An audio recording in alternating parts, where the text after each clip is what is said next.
Have you ever found yourself just staring at the ceiling at 3 in the morning, wondering, why am I still awake? If that sounds familiar, you are definitely not alone.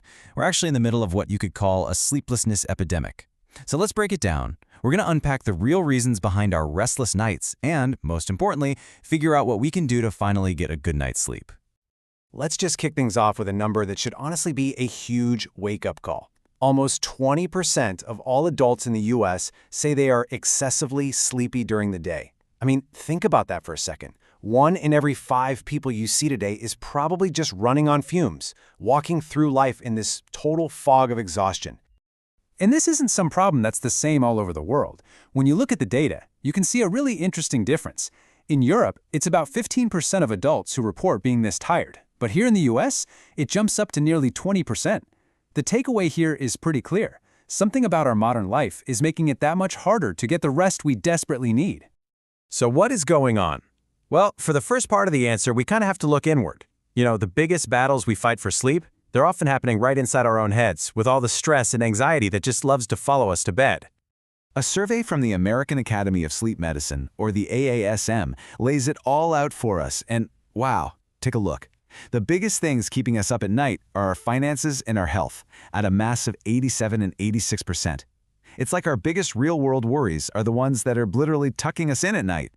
And this is not just in your head, It's a real physical thing that's happening in your body. Dr. Ann M. Morse from the AASM explains that these stressors basically flip an alert switch in your brain. Your heart starts beating faster, your body temperature actually goes up, your body's gearing up for fight or flight at the exact moment it's supposed to be powering down. And that leads us to this trap. It's a vicious cycle. The anxiety you feel wrecks your sleep, right? But then, being exhausted the next day makes you even more anxious and way less able to handle stress. It just feeds itself over and over, and it can feel totally impossible to break out of. Okay, so it's not just what's going on inside our heads. A huge piece of this puzzle is our environment. And let's be specific. It's the technology that we've all invited right into our bedrooms. Now, if you're a millennial or older, a lot of this probably sounds pretty familiar. But the data shows that for Gen Z, you guys are struggling the most. So what's the deal? Why is this younger, super tech-savvy generation having such a tough time getting to sleep?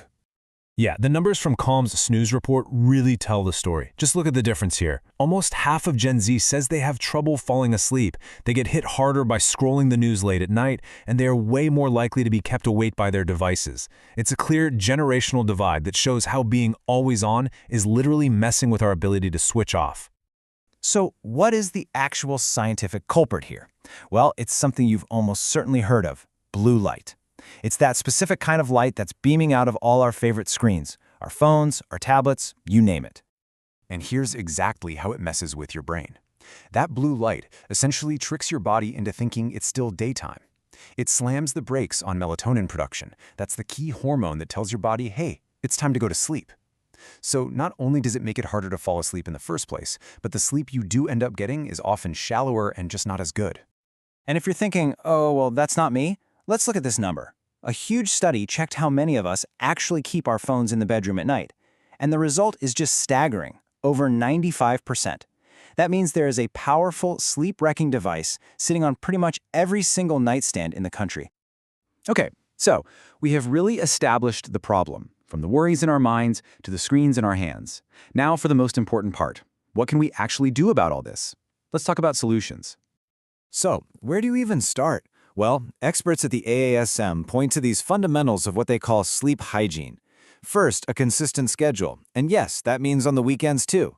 It means turning your bedroom into a cool, dark, quiet sanctuary that's used only for sleep. It also means having a relaxing, screen-free wind-down routine for at least 30 minutes before bed. And for all those racing thoughts, a simple trick that is surprisingly powerful: journal them. Get them out of your head and down on paper so they stop chasing you in circles all night.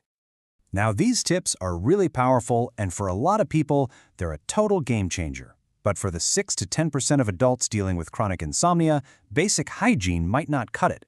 So what's the next step when the problem is that severe?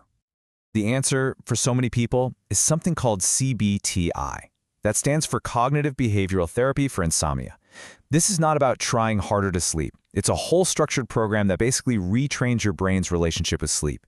It helps you find those negative thought patterns, the "I'm never going to fall asleep" thoughts and the habits that fuel them, and then it helps you systematically replace them with healthier ones. And listen, this isn't just some fringe idea. This is the gold standard. The American College of Physicians officially recommends CBTI as the very first line of treatment for chronic insomnia. That means before pills, before anything else. And why is that? Because it actually gets to the root cause of the problem and offers a real, lasting solution, not just a temporary fix. So, here's the bottom line. Our modern lives, with all our worries and all our screens, have kind of transformed our bedrooms. They've gone from being these quiet sanctuaries for rest into these 24/7 media centers. We've talked about the why and the how. The only question left is the one that you have to answer for yourself. What's the one small change you're going to make tonight to start taking your bedroom and your sleep back?